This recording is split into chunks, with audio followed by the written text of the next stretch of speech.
Welcome to our மகா பெரிவா களஞ்சியம் channel. இன்னைக்கு நம்ம குருவாரம் குரு பூஜை முடிச்சாச்சு. இன்னைக்கு சஷ்டிங்கிறதுனால முருகனை பற்றிய விஷயங்களை ஆன்மீக தகவல்களை தெரிஞ்சுக்கலாம். முருகனை எப்போது ஆண்டி காலத்திலும் ராஜ அலங்காரத்திலும் தரிசிக்கணும் அப்படிங்கிறத நாம இப்ப தெரிஞ்சுக்கலாம். முருகப்பெருமானை எந்த கோலத்தில் தரிசனம் செய்தால் என்ன பலன் கிடைக்கும், அவரின் ஆண்டி கோலம் ராஜ அலங்காரத்தின் தத்துவம் என்ன என்பதை இப்பொழுது தெரிந்து கொள்ளலாம்.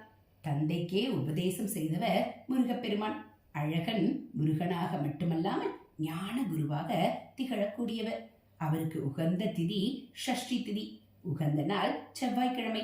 ஒருவருக்கான வீரம், தைரியம் ஆகியவற்றை அளிக்கக்கூடிய தெய்வம் செவ்வாய் பகவான். செவ்வாய்க்குரிய அதிபதியாக முருகப்பெருமான். அதனால் செவ்வாய்க்கிழமைகளில் அதன் காரணமாக செவ்வாய்க்கிழமைகளில் முருகப்பெருமானை தரிசனம் செய்வது விசேஷமாக பார்க்கப்படுகிறது. நம் இன்னல்களை நீக்கி நற்பலன்களை அளிக்கக்கூடிய முருகப்பெருமானை ஆண்டி கோலத்தில் தரிசிக்கலாமா, ராஜ அலங்காரத்தில் தரிசிக்கலாமா என்ற கேள்வி பலரின் மனதில் இருக்கிறது. எப்போது முருகனின் அலங்காரங்களை தரிசிக்கலாம் என்பதை தெரிந்து கொள்ளலாம். நம் அனைவரும் இறைவனை தரிசிக்கும் போது நமக்கான செல்வம் உள்ளிட்ட தேவைகள் என்ன, எந்த பிரச்சனைகளை எல்லாம் நாம் தீர்க்க விரும்புகிறோம் போன்ற வேண்டுதலை இறைவன் முன் வைப்பது வழக்கம். மற்ற தெய்வங்களை விட முருகப்பெருமானுக்கு ராஜ அலங்காரம் ஆண்டி கோலத்தில் காட்சி தருவது வழக்கம். அனைத்தையும் துறந்த நிலை, ஞானத்தை விரும்பக்கூடிய நிலைதான் முருகனின் ஆண்டி கோலம். யாருக்கெல்லாம் தீராத பிரச்சனையும் தீரா நோயும் துரத்துகிறதோ அவர்கள் முருகனின் ஆண்டி கோலத்தை தரிசிப்பதால் பிரச்சனைகளில் இருந்து விடுபடலாம்.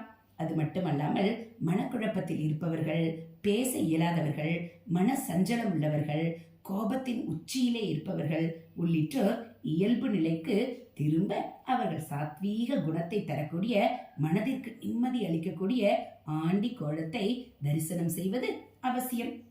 அடுத்து ராஜ அலங்காரத்தில் உள்ள முருகனை புதிய வாழ்க்கை தொடங்குபவர்கள், திருமணம் நடக்கும் போது, புதுமனை புகுவிழாவிற்கான முன்னேற்பாட்டின் போதும், கிரகப்பிரவேசத்தின் போதும், வீடு விற்பதற்கான செயலை தொடங்கும் போதும் அல்லது அதை விற்கும் போதும் நாம் ராஜ அலங்கார கோலத்தில் இருக்கும் முருகப்பெருமானை தரிசனம் செய்வது நல்லது.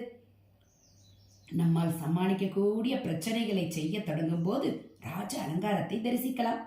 இறைவன் அந்த செயல்களை நிறைவேற்ற துணைக்கு நிற்பார்.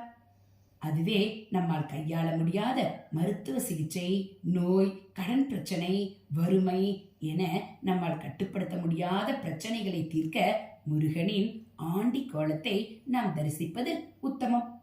முருகப்பெருமானின் எந்த ஒரு அலங்காரத்தை தரிசித்தாலும் நமக்கு ஞானத்தை தரக்கூடியவர் அவர். ஒருவருக்கு ஞானம் கிடைத்தாலே அவன் சரியான பாதையில் சென்று பிரச்சனைகளை தீர்த்து இன்பமான பாதையில் பயணித்து வாழ்க்கையை வழிநடத்துவான். அதனால் நாம் தவறாது முருகப்பெருமானை வழிபடுவது அவசியம். அவருக்குரிய கந்தசஷ்டி கவசம் உள்ளிட்ட பாடல்களை பாடி தரிசனம் செய்ய மனதில் தைரியம் உண்டாகும். சஷ்டி என்று விரதம் இருந்தால் குழந்தை இல்லாதவர்களுக்கு குழந்தை பெயர் கிட்டுவதும் சர்வ நிச்சயம். இது போல ஆன்மீக கதைகளை நீங்க தெரிஞ்சுக்கணும் அப்படின்னா மறக்காம நம்ம சேனலை சப்ஸ்கிரைப் பண்ணுங்க. கூடவே பெல் ஐகானை கிளிக் பண்ணி ஆல்ங்கிற பட்டனையும் அழுத்திடுங்க. தேங்க்யூ.